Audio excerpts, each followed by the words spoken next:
Kami sembah Engkau Allahku, kami sembah Engkau Rajaku, kami sembah Engkau Juru Selamat. Saat siang ini kami mau duduk diam mendengar pesan firman-Mu. Berkati kami semua Tuhan. Urapi setiap hidup kami, tubuh, jiwa, roh kami. Kami mau bawa ke tempat kudus, menjadi persembahan yang kudus dan berkenan bagi-Mu Tuhan. Berkati kami semua umat-umat Tuhan. Berkati hamba-Mu. Berkati setiap kami Tuhan. Sehingga kami bukan hanya pendengar saja, melainkan kami menjadi pelaku-pelaku firman. Terima kasih Bapa. Di dalam nama Tuhan Yesus, kita yang siap untuk mendengar pesan firman Tuhan, sama-sama dengan saya katakan amin. Amin. Beri kemuliaan kepada kita. Haleluya, haleluya, haleluya. Amin. Silakan duduk. Haleluya. Sekali lagi shalom Bapak Ibu Saudara. Apa kabar? Cukup itu saja? Ini dia. Sekali lagi, apa kabar? Luar biasa. Yesus dasar. Yes. Yang di belakang ada orang. Sekali lagi, apa kabar? Luar biasa. Yesus dasar.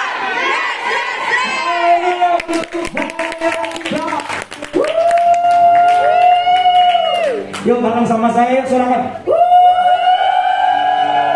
Hitungannya 3, 1, 2, 3. Yes, haleluya. Kita harus semangat saudara. Apapun yang terjadi di luar sana, di dalam setiap kehidupan kita, kita harus apa saudara? Semangat. Bilang kanan kirimu, semangat. Itu dia saudara ya. Kita harus semangat. Karena waktu kita di dalam Kristus, waktu kita menyembah Allah kita, Raja kita, Tuhan memberikan apa kepada kita? Kekuatan yang baru seperti apa? Raja Wali yang Terbang tinggi. terbang tinggi, bukan turun rendah saudara ya. Terbang tinggi. Semakin tinggi semakin apa saudara? Naik. Besar anginnya. Ya benar sekali. Semakin besar anginnya saudara. Tapi semakin tinggi, semakin besar juga kuasa Tuhan dinyatakan dalam setiap kehidupan kita. Amin saudaraku. Haleluya. Ya sekali lagi. Itu dia. Itu yang tajam saudara. Haleluya. Kita bersyukur di hari ini saudara. Sebelum saya menyampaikan sharing firman Tuhan, saya ingin memperkenalkan diri. Ada yang belum kenal saya di sini saudara? Wah saya udah kayak artis nih. Ya nama saya Mario Davis. Puji Tuhan. 2 tahun yang lalu saya kesini saudara. Tapi hanya beberapa hari.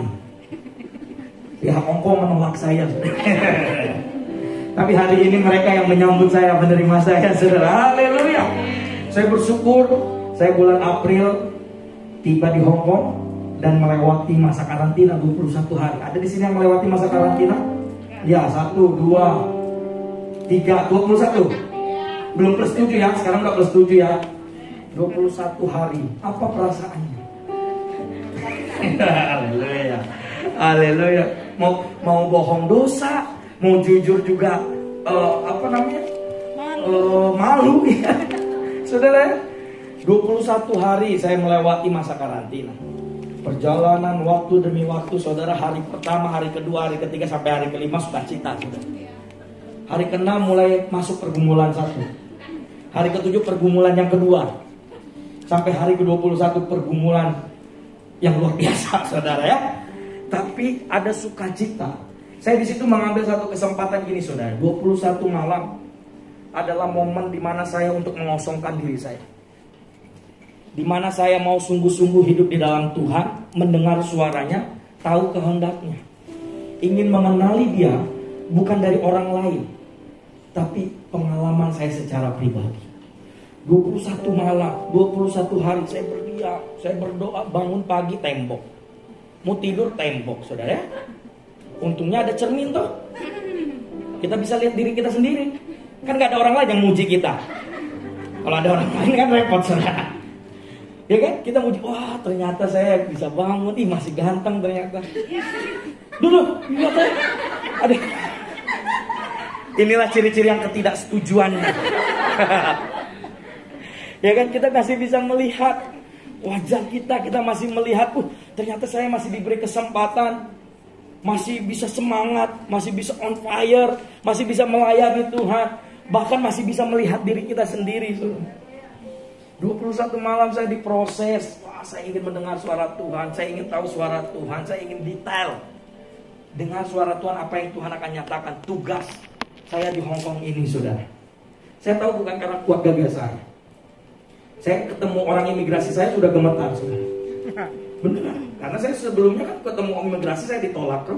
Jadi ada pengalaman, saudara. Tapi sekarang kan ketemu lagi mereka, terus pagi-pagi masih fresh, anak muda lagi, saudara. Waduh, ini Bahasanya. Memang gurih-gurihnya ikut Tuhan. Tiba-tiba dipanggil follow me, follow me. Wah, itu kata follow me selalu membekas dalam hati saya. Karena waktu saya di imigrasi dari Makau ke Hong Kong, kata itulah yang membuat saya kembali ke Makau. Follow me itu, saudara. Follow me, saudara. Tiba-tiba ya puji Tuhan.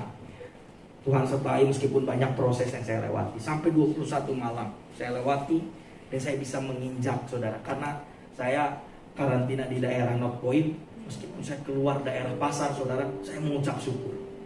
Akhirnya, saudara, saya sudah nginjak daerah North Point, saudara. Kadang saya langsung turun, langsung diajak naik ke hotel, loh, ke atas. Belum nginjak keluarnya, saudara. Masuk saya udah ke garasi, saudara, langsung ditutup. Kita ini udah kayak penjahat, saudara, yang datang gitu. Tapi di satu hari, wah, sukacita, saudara. Saya berdiam dalam hadirat Tuhan 21 malam, menjadi momen kesempatan bagi saya untuk dengar suara Tuhan.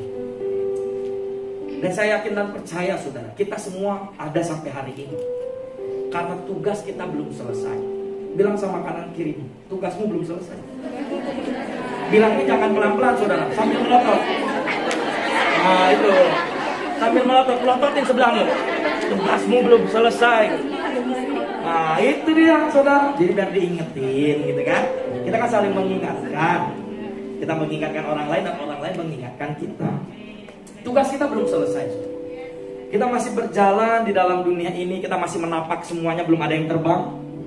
Berarti kita masih harus menyelesaikan amanat agung yang Tuhan percayakan dan berikan dalam setiap kehidupan kita. Sampai masa kesudahannya. Dan Tuhan bilang dari surganya yang kudus, anakku, tugasmu sudah selesai. Kembalilah ke rumah. Saudara, cantik ya, saudara ya. Jadi tujuan kita ke surga kok. Benar nggak, saudara? Di sini nggak ada yang ragu kan? Pulangnya kemana? Hati-hati, saudara, kalau ragu. Nanti kita bertemu secara pribadi, saudara. Kalau masih ada yang ragu, kita bertemu, kita akan kembali ke rumah Bapa di surga. Kan kita transit, saudara ya. Saudara pernah naik pesawat pulang ke Indonesia transit? Ada yang berbulan-bulan transit? Sampai yang pihak kebersihan bandaranya bilang, kamu lagi. Nggak ada kan, saudara ya? Transit itu sementara ya, nggak ada yang lama tuh. Setahun ada? Nggak mungkin lah.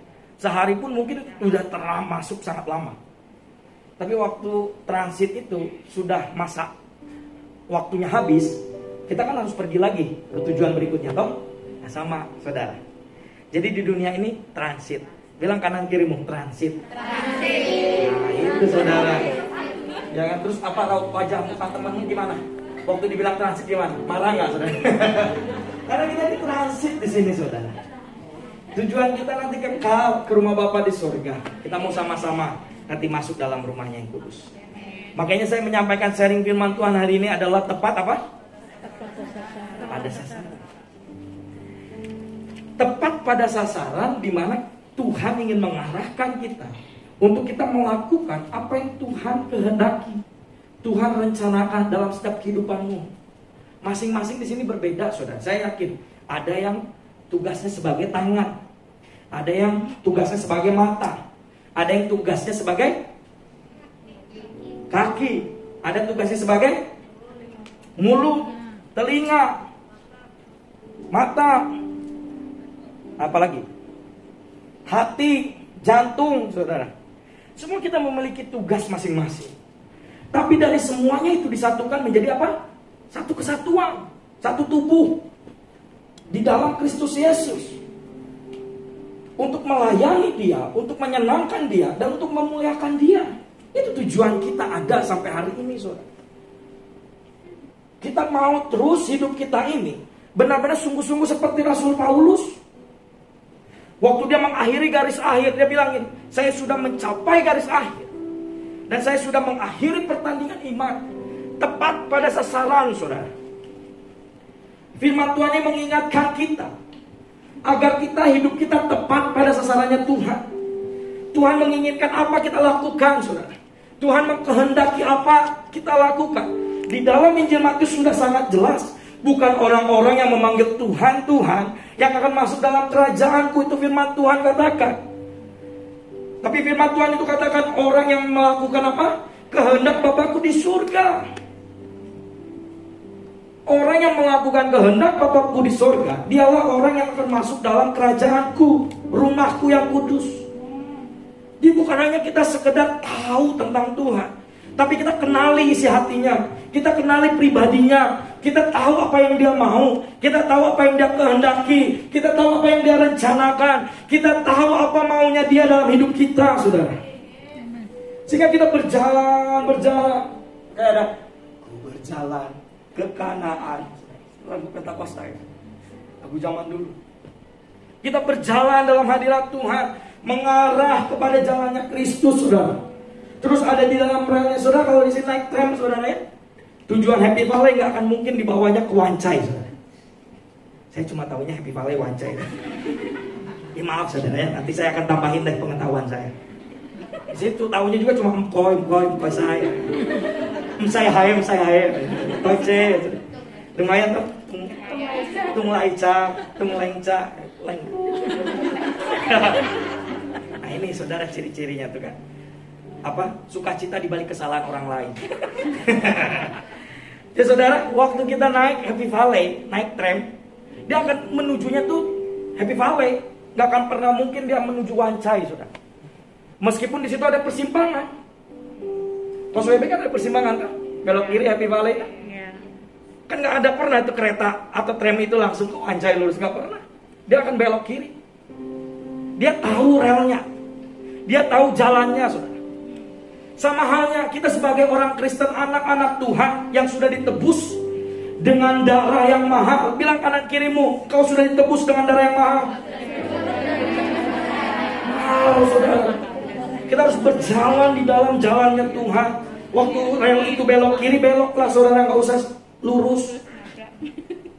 Rel itu ikutin saja relnya Tuhan, saudara. Jalannya Tuhan. Sehingga kita akan tepat pada sasaran. Sehingga kita akan berhenti di tempat tujuan di mana tram itu akan berjalan. Kalau Happy Valley, kita berhenti Happy Valley. Tepat pada sasarannya, saudara. Next. Firman Tuhan dikatakan gini, saudara. Berfirmanlah Allah, baiklah kita apa, saudara? Menjadikan manusia menurut gambar dan rupa kita. Kitanya itu huruf apa, saudara? Allah Bapa, Allah Anak, Allah Roh Kudus. Kita, saudara, diciptakan manusia serupa dan segambar. Lihat kiri kanan, mirip Allah nggak? Bilanglah, engkau tuh serupa dan segambar, saudara. Nah, itu dia. Supaya mereka berkuasa atas ikan-ikan di laut dan burung-burung di udara dan atas ternak dan atas seluruh bumi dan atas segala binatang melata yang merayap di bumi. Jadi kita diciptakan Tuhan waktu di rahim ibu kita, saudara, serupa dan segambar, ditenun dengan baik. Agar waktu kita saudara, kita sudah melakukan apa yang Tuhan mau. Ya, keluar toh? Oh, udah berubah. Dulu saya bercanda. Oe gitu ya. Oe ya. Kita ganti jadi oe. Waktu kita keluar dari rahim ibu kita, saudara. Disitulah awal mula kita untuk terus berjalan sesuai dengan apa yang Tuhan mau. Waktu kita lahir, kan nggak ada dong orang tua yang bilang, ih jeleknya. Saudara, lahir gitu kita melahirkan, seorang ibu melahirkan terus kan langsung digendongkan kan? Biasanya gitu, saya nggak tahu faktanya kan. Biasa langsung digendongkan. Sudah digendongkan kan si ibu tuh kan lihat mukanya kan, ih mirip saya ya, cantiknya, gantengnya. Nggak ada, ini anak siapa? Nggak ada saudara. Nggak ada saudara, tiba-tiba suster ini balikin lagi, saya nggak mau, kan nggak ada saudara. Kita diciptakan serupa dan segambar, ganteng, cantik, sama seperti gambaran Kristus. Bukan hanya dari muka saja saudara, yang berseri dengan penuh kemuliaan Allah, tapi apa saudara? Karakter kita, perbuatan kita, perkataan kita, tindakan kita mencerminkan Yesus ada dalam hidup kita. Amin saudara. Amin. Tuhan Yesus nggak pernah apa saudara? Ngegosip. Jangan ngegosip saudara. Karena gosip itu apa? Makin sedap digosip. Makin digosip makin sip.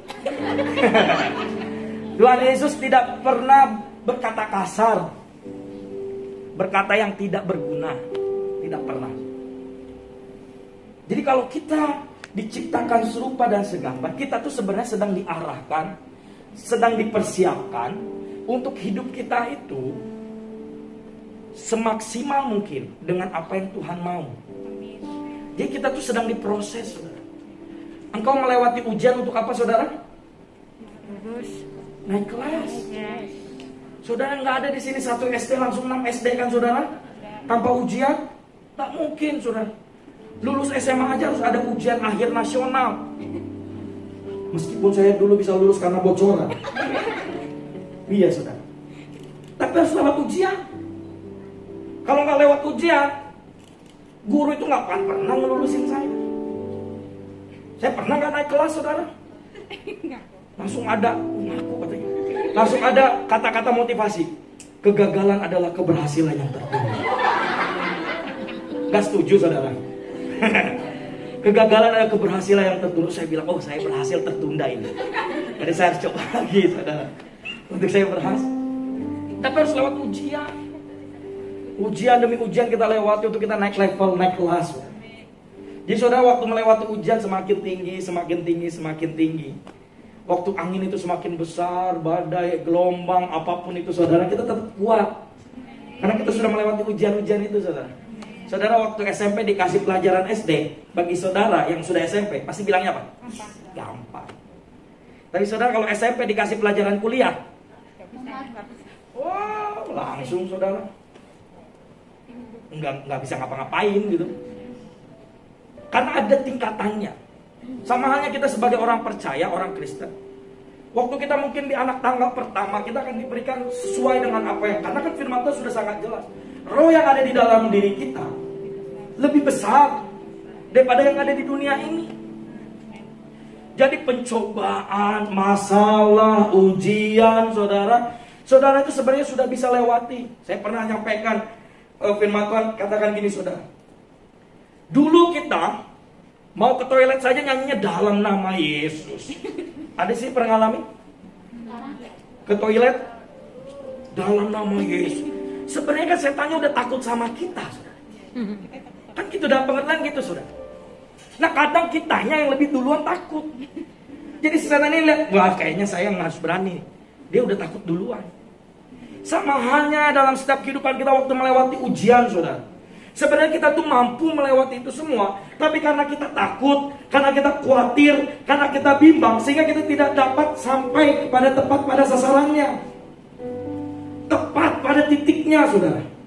Waktu dibuat koordinat yang baik, tepat, saudara, sesuai dengan apa yang Tuhan mau dalam setiap kehidupan kita. Next, ayat firman Tuhan katakan gini lagi. Barang siapa berkata aku mengenal dia, tetapi ia tidak menuruti perintahnya, apa saudara? Pendusta. Dan di dalamnya tidak ada kebenaran. Tetapi barang siapa menuruti firman-Nya, di dalam orang itu sungguh-sungguh sudah sempurna kasih Allah. Dengan itulah kita ketahui bahwa kita ada di dalam Dia, saudara. Barang siapa mengatakan bahwa ia ada di dalam Dia, ia wajib hidup sama seperti Kristus telah hidup. Kita ganti kata ianya dengan nama kita. Nama saudara, jangan nama saya. Nama saudara. Soalnya nama bapak itu aja. Soalnya saya nggak mau pakai nama saya. Yuk kita berkomitmen baca firman Tuhan ini yuk. Yang ia kecil ganti nama kita, nama saudara. Yang dia besar ganti kata Yesus, nama Yesus. Oke? Doa ketiga, 1, 2, 3. Barang siapa mengatakan bahwa ia yang ada di dalam Yesus, ia yang wajib sama seperti Kristus telah hidup. Amin. Kita wajib hidup sama seperti Kristus telah hidup. Kristus menyelesaikan tugasnya dengan baik, saudara. Meskipun tantangan begitu, wah dicaci, dimaki, disalib, saudara, dicambuk, disiksa, menderita sekali. Tapi Tuhan menyelesaikan semuanya karena pertolongan Roh Kudus dalam kehidupannya. Sama halnya dalam setiap kehidupan Bapak Ibu Saudara yang hadir pada saat siang hari ini. Tuhan memampukan, Tuhan melakukan karya yang luar biasa dalam kehidupan. Jangan sia-siakan itu. Jangan halangi kuasa Tuhan dalam setiap kehidupan. Makanya perlu kita memiliki roh yang menyala-nyala, saudara. Ada satu pujian? Ya. Biarlah rohmu menyala-nyala dan layanilah Tuhan. Biarlah rohmu menyala-nyala dan layanilah. Awalnya, ini awalnya. Tak ada banyak waktu, biarlah apa? Janganlah pekerjaan besar menunggu. Ladang siap dituai, tanggalkan segala beban dan dosa yang meringan. Amin. Berlari pada tujuan panggilan. Ya semua tangannya angkat, tangannya. Biarlah rohmu menyala-nyala dan layanilah Tuhan. Biarlah rohmu menyala-nyala dan layanilah. Sekali lagi, biarlah rohmu menyala-nyala dan layanilah Tuhan. Biarlah rohmu menyala-nyala dan layanilah. Amin, amin, amin, amin. Biarlah rohmu menyala-nyala dan layani Tuhan. Kalau kita memiliki roh yang menyala-nyala, saudara, badai apa itu semua kita bisa lewati. Serius, saudara. Sama dulu seperti kita jatuh cinta awal mula, saudara ya. Saudara punya pasangan toh? Kalau misalnya saudara punya pasangan terus awal mula jatuh cinta, wah saudara, typhoon 10, 11, 12, 13 saudara, tidak masalah, dihadang semua, dilewati semua saudara. Saking cintanya. Nah waktu kita memiliki roh yang menyala-nyala saudara, kita tuh lebih wah semangat, kita lebih on fire mengikut Tuhan sampai titik akhir di garis finish kita masing-masing saudara ya. Yakobus 1:22-25 dikatakan gini, tetapi hendaklah kamu menjadi apa? Pelaku firman dan bukan hanya pendengar saja, sebab jika tidak demikian kamu apa? Menipu dirimu sendiri. Sebab jika seorang hanya mendengar firman saja dan tidak apa? Ia adalah apa? Mengamati mukanya yang sebenarnya di depan cermin. Baru saja ia memandang dirinya, ia sudah pergi atau ia segera lupa bagaimana rupanya. Tetapi barang siapa meneliti hukum yang sempurna, yaitu hukum yang memerdekakan orang, dan ia bertekun di dalamnya, jadi bukan hanya mendengar untuk melupakannya, tetapi sungguh-sungguh melakukannya, ia akan berbahagia oleh perbuatannya. Saya ada satu contoh Yunus, saudara. Boleh next? Nih, orang yang melakukan firman Tuhan, Yunus tidak melakukan dan tidak mengindahkan perintah Tuhan. Harus ditegur dulu. Tadi firman Tuhan sudah sangat jelas. Orang yang aku kasihi, apa saudara? Kutegur dan kuhajar. Bilang lagi sama kanan kirimu, ditegur dan dihajar Tuhan. Haleluya. Lihat nih, perhatikan. Datanglah firman Tuhan kepada Yunus bin Amittai demikian. Bangunlah, pergilah ke Niniwe, kota yang besar itu, berserulah terhadap mereka karena kejahatannya telah sampai kepadaku. Tetapi Yunus, apa saudara? Bersiap untuk melarikan diri ke Tarsis, jauh dari hadapan Tuhan. Ia pergi ke Yafo dan mendapat di sana sebuah kapal yang akan berangkat ke Tarsis. Ia membayar biaya perjalanan lalu naik kapal itu untuk berlayar bersama-sama dengan mereka apa? Ke Tarsis, jauh dari hadapan Tuhan. Tetapi Tuhan menurunkan apa saudara? Angin ribut ke laut. Lalu terjadilah badai besar sehingga kapal itu hampir-hampir terpukul hancur. Kadang kita perlu mengalami seperti Yunus baru sadar, saudara. Kadang mungkin kita pernah mengalami seperti kejadian yang dialami Yunus. Ada badai dulu, ada angin ribut dulu, ada tantangan dulu, ada rintangan yang besar dulu, ada sesuatu yang membuat kita tidak enak dulu terjadi. Baru kita bilang, Tuhan ampuni saya. Saya mau kembali kepada jalan-Mu. Saya mau tepat pada sasaran. Hidup saya mau tepat pada sasaran. Mungkin kita tidak tahu. Kita pernah mengalami seperti Yunus dulu, baru kita sadar. Tapi hari ini diingatkan saudara, siang ini, di ibadah raya pada hari ini, agar kita terus fokus kepada panggilan Allah, fokus kepada firman Tuhan. Waktu Tuhan bilang A, kita lakukan A, saudara. Waktu Tuhan bilang pergi, pergilah. Waktu Tuhan bilang berdiam dalam hadirat Tuhan, berdiam dalam hadirat Tuhan, saudara. Dan kita menjadi pelaku-pelaku firman Tuhan. Sehingga waktu Tuhan berfirman, kita bilang, ya Bapa, berfirmanlah ya Tuhan. Aku siap mendengarkan dan melakukannya. Itu respon sebagai kita anak-anak Tuhan yang sudah diciptakan serupa dan segambar dengan Kristus Yesus. Wow, saudara. Next. Jadi kita harus melakukan firman Tuhan dengan tepat dan akurat, saudara. Saudara, kalau kita berbicara tentang tepat dan akurat, saudara waktu datang ke Hong Kong naik pesawat semua tuh, gak ada yang naik sampan. Takut aja ada tuh, saya kan nggak tahu. Pak, saya naik sampan Pak. Kan saya nggak tahu tuh saudara. Semua naik pesawat.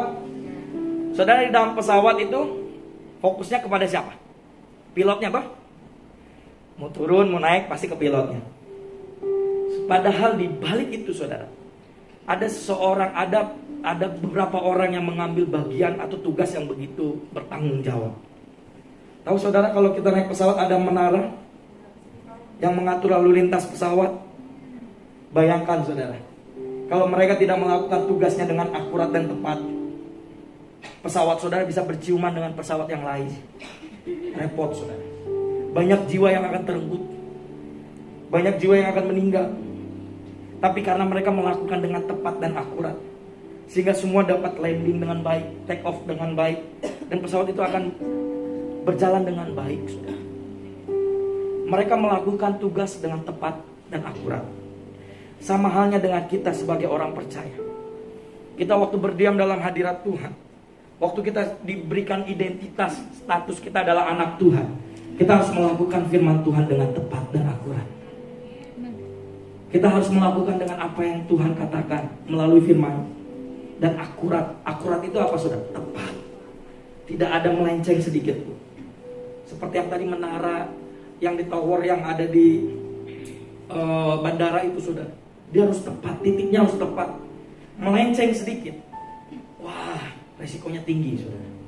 Makanya firman kayak gini, melakukan firman Tuhan dengan tepat dan akurat, artinya tidak menambahi dan menguranginya, tetapi melakukan persis seperti apa yang diperintahkan saudara.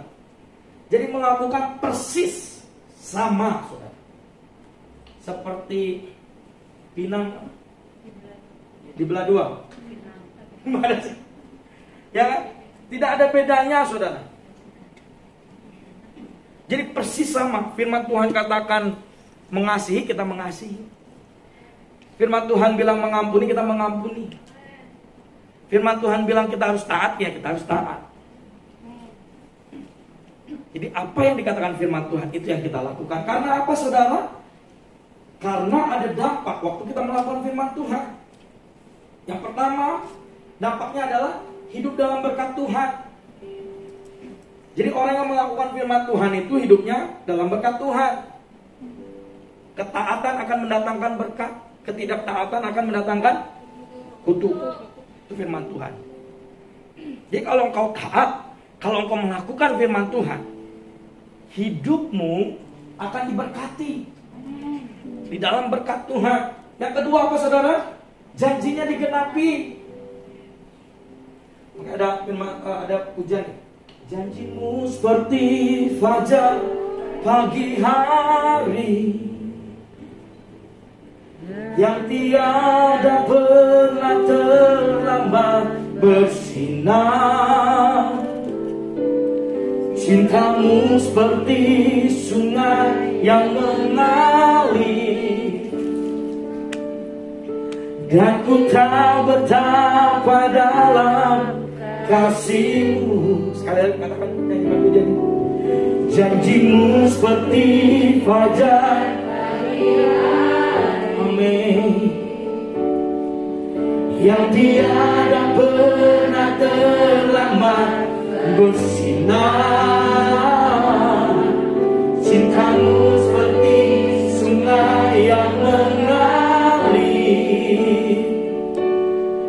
dan ku tahu betapa dalam kasihmu.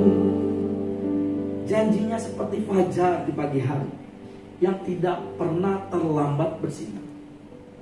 Orang yang melakukan firman Tuhan, janji Allah digenapi dalam setiap kehidupan. Waktu Allah berjanji, dia tidak akan pernah menarik janjinya, saudara. Manusia berjanji bisa tidak ditepati, tapi waktu Allah berjanji, dia menepati dan menggenapi janjinya. Itu yang kedua. Yang ketiga, saudara, hidup kita berkenan dan dicintainya. Lebih baik dicintai atau lebih baik mencintai, saudara? Cie, lagi jatuh cinta ya. Lebih apa? Dicintai tuh. Kalau dicintai kan kita merasa, ih, saya dikasih, saya dicintai. Kalau saudara melakukan firman Tuhan, hidup saudara itu berkenan dan dicintainya, dicintai Tuhan. Dicintai Tuhan. Jadi hidup kita berkenan di hadapan Tuhan. Hidup kita dicintai Tuhan, saudara. Sehingga apapun yang kita lakukan, mata Tuhan selalu memandang kita dan selalu fokus dalam setiap kehidupan kita. Sehingga perjalanan kita, kehidupan kita diberkati Tuhan. Semuanya Tuhan buat berhasil. Kita dijadikan kepala dan menjadi ekor. Kehidupan kita naik terus dan tidak turun. Sudah hidup di dalam berkat Tuhan. Janji Tuhan digenapi. Dan hidup kita berkenan dan dicintainya. Dicintai oleh Allah kita. Yuk saudara, kita mau sama-sama tepat pada sasaran melakukan firman Tuhan, karena 3 dampak ini akan terjadi dalam setiap kehidupan kita. Kau mau diberkati, lakukan firman Tuhan. Engkau mau menerima penggenapan janji Tuhan, lakukan firman Tuhan. Engkau mau hidupmu berkenan dan dicintai Tuhan, lakukan firman Tuhan. Tapi dari ketiga dampak ini, saudara, ada beberapa hal yang harus kita lakukan. Yang pertama, kita harus memiliki tekad dan kemauan yang keras. Kalau engkau mempunyai tekad, saudara, dan kemauan yang keras, waktu engkau sesulit apapun itu jalan, atau sesulit apapun itu rintangan, karena engkau memiliki tekad yang keras dan kemauan yang keras, engkau dapat melewati semua rintangan itu, saudara. Percaya sih. Tapi kalau engkau tidak memiliki kemauan yang keras atau tidak memiliki tekad, engkau tidak akan pernah melihat sesuatu yang besar yang akan terjadi dalam setiap kehidupan. Tapi waktu engkau memiliki tekad dan kemauan yang keras, engkau terus berjalan. Wah, ada rintangan dilewati, ada gelombang dilewati, ada badai dilewati, saudara. Karena engkau memiliki tekad dan kemauan yang keras. Jadi engkau perlu tekad dan kemauan yang keras. Kalau engkau mau tepat pada sasarannya Tuhan, tepat pada maunya Tuhan, tepat pada kehendaknya Tuhan, kau harus memiliki tekad dan kemauan yang keras. Yang kedua, kau harus perlu apa, saudara? Komitmen. Komitmen itu bukan dilakukan hari ini dan besok tidak, saudara. Komitmen itu berbicara tentang keterusan, hal-hal yang terus kita lakukan, saudara. Waktu engkau baca firman hari ini, besok harus baca firman lagi. Itu komitmen, saudara. Jadi jangan bilang, ya udahlah saya baca hari ini kan besok bisa ditimpakan hari ini, saudara. Kan nggak bisa. Kan baca firman itu adalah kehausan dan kerinduan kita. Menandakan kita jatuh cinta sama Tuhan, mengasihi Tuhan. Sama halnya saudara. Saudara bangun pagi, apa yang saudara cari? Hadirat Tuhan. Waduh, ini memang langsung jawab hadirat Tuhan yang luar biasa. Tadi yang pagi jawabnya banyak HP, saudara. Kejujuran adalah awal pemulihan, saudara. Waktu kau bangun tidur, carilah hadirat Tuhan. Berdiam dalam hadirat Tuhan. Ya tapi saya nggak bisa Pak, tangan saya otomatis langsung cari handphone. Ada yang kayak gitu, saya otomatis ya. Belum bangun sebenarnya tapi udah otomatis cari mana handphonenya. Waktu kita buka mata mengucap syukur sama Tuhan. Sepanjang malam loh. Saya selalu katakan di doa berjaga-jaga, kita ada doa berjaga-jaga setiap Selasa sampai Jumat, saudara. Jam 11 sampai jam 12 malam. Saya bilang, titik saya tidak tahu lagi besok saya bisa ada atau tidak waktu saya tidur. Karena saya nggak tahu saudara besok saya bisa bangun atau tidak. Saya mau menyelesaikan hari ini, malam ini di dalam hadirat Tuhan. Dan besok pagi saya bangun harus cari hadirat Tuhan. Kita berdiam dalam hadirat Tuhan. Tapi perlu komitmen saudara. Kalau kita tidak punya komitmen, susah untuk kita lakukan. Tapi bukan hanya komitmen, harus memiliki yang pertama tadi apa? Tekad dan kemauan keras. Dari kedua hal ini kita perlu langkah yang terakhir ini saudara. Apa saudara? Keberanian. Berani meninggalkan masa lalu kita. Berani meninggalkan keinginan daging kita. Berani melupakan atau melepaskan keinginan manusiawi kita. Ya apakah saya masih di dunia? Betul. Semua adalah proses. Kita dipersiapkan untuk melakukan sesuatu yang mulia sesuai dengan yang Tuhan mau dalam kehidupan. Engkau harus melewati proses demi proses agar hidupmu lebih matang, saudara. Agar hidupmu lebih lagi sesuai dengan apa yang firman Tuhan katakan, dengan apa yang Tuhan kehendaki, yang dinyatakan dalam setiap kehidupanmu masing-masing. Tapi perlu keberanian.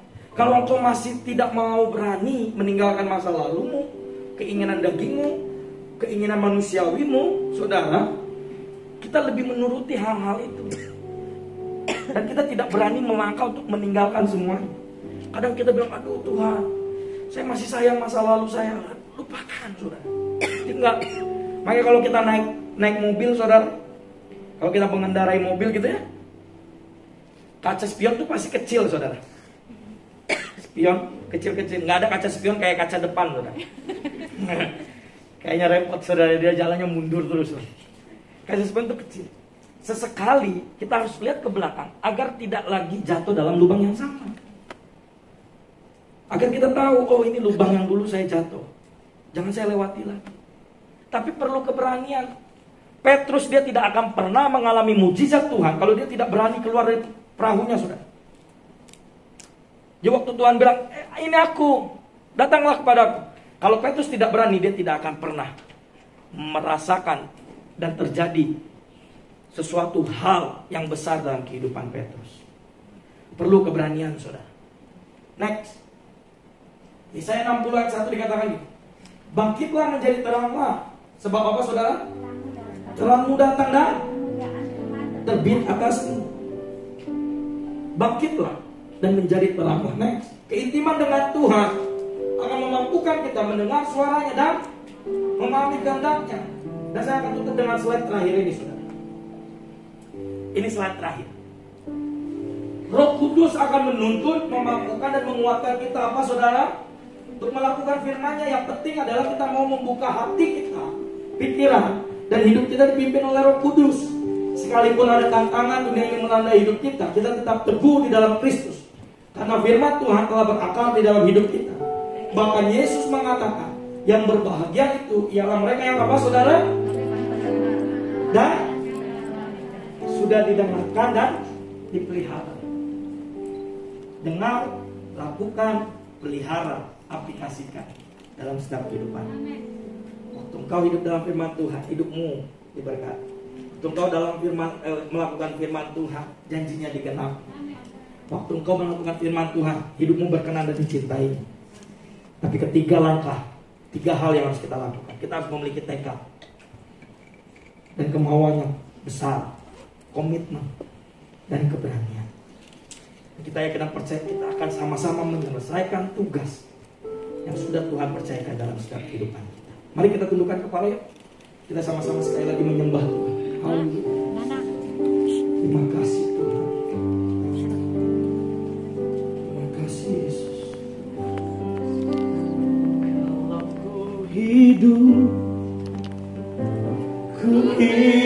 bagimu, hatiku